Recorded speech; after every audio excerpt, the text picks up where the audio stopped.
P T I مظاہرین کے پیچھے خفیہ ہاتھ ہونے کا انکشاف. کہا پی ٹی آئی قیادت یہ تماشا نہیں چاہتی لیکن خفیہ ہاتھ سب پر بھاری ہے. اس نے مذاکرات سبوتاژ کیے. انہوں نے 2 بار سیز فائر کر کے کہا ہم سنجانی کی طرف جا رہے ہیں لیکن ایسا نہیں ہوا. کے پی سے آئے مظاہرین تربیت یافتہ لوگ صوبائی حکومت کے فراہم کردہ شیلز پولیس پر برسا رہے ہیں. گولی کا جواب گولی آسان تھا لیکن جانی نقصان نہیں چاہتے.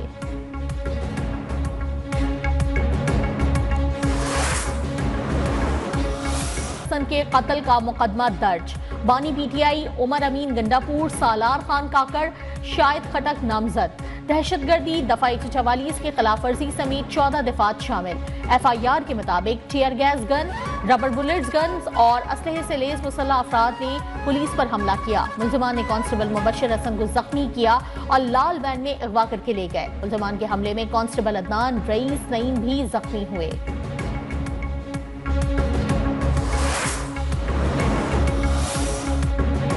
بشرا بی بی کے قیادت میں پی ٹی آئی کے قافلے کی اسلام آباد کے ریڈ زون کی جانب پیش کرتی. اسلام آباد میں سیکیورٹی کے سخت انتظامات. ریڈ زون سے متصل علاقوں کے لوگوں کو گھروں میں رہنے کی ہدایت. جڑواں شہروں میں نظام زندگی مفلوج. تعلیمی ادارے بند، انٹرنیٹ سروس متاثر. راستے اور تجارتی مراکز بند ہونے سے دکاندار بھی پریشان.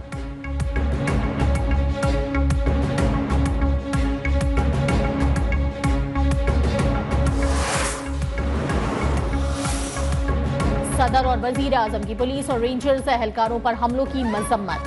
صدر آصف علی زرداری کا شرپسندوں کے ہاتھوں شہید اہلکاروں کے اہل خانہ سے اظہار تعزیت. وزیر اعظم شہباز شریف نے کہا کہ یہ پرامن احتجاج نہیں، شدت پسندی ہے. انتشاری ٹولہ انقلاب نہیں، خون ریزی چاہتا ہے. یہ پولیس اور رینجرز اہلکاروں کے معصوم بچوں اور اہل خانہ کی جواب دہ ہیں. شرپسندوں کو قرار واقعی سزا دلوانے کی ہدایت. وزیر اعلیٰ پنجاب مریم نواز نے کہا کیا دوسروں کو مارنا پرامن احتجاج ہے؟ فسادی اور شرپسند سیاسی تاریخ کا خونی باب لکھ رہے ہیں.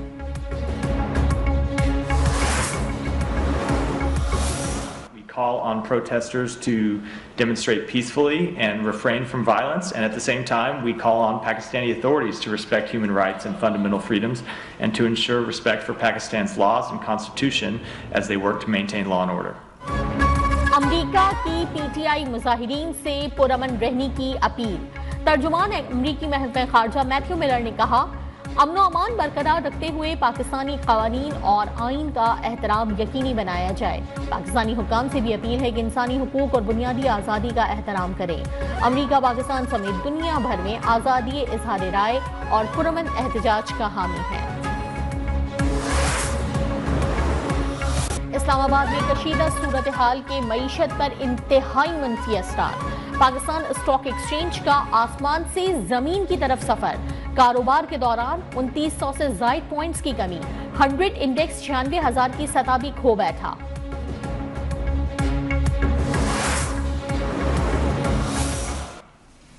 Investments, commerce, trade, tourism, to defense cooperation, and of course other important IT field, how to enhance cooperation between the two countries in this field.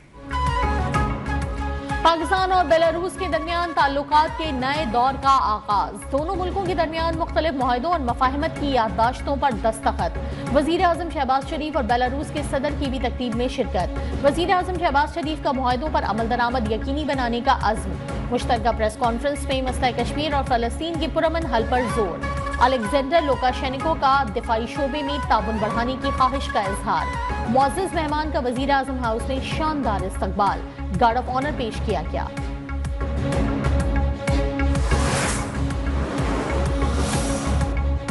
Jamaat Islami نے پاناما اسکینڈل معاملے پر نیب سے رجوع کرنے کی حامی بھر لی. سپریم کورٹ کے آئینی بینچ نے پاناما اسکینڈل معاملے پر درخواست نمٹا دی. جسٹس مسرت ہلالی نے کہا پاناما میں مخصوص کیس میں جے آئی ٹی بنائی گئی. علم نہیں پاناما اسکینڈل کے باقی مقدمات کدھر گئے. جماعت اسلامی کے وکیل کا کہنا تھا کہ ہمارا موقف بھی یہی ہے کہ باقی کیسز کی بھی تحقیقات ہونی چاہیے.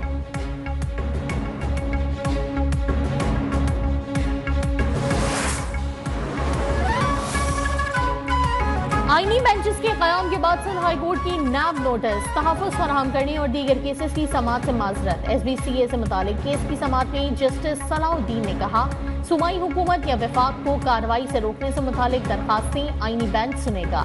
پہلے آفس طے کرے گا کہ یہ ریگولر بینچ سنے گا یا آئینی بینچ. درخواستوں کی سماعت غیر معینہ مدت کے لیے ملتوی کر دی گئی.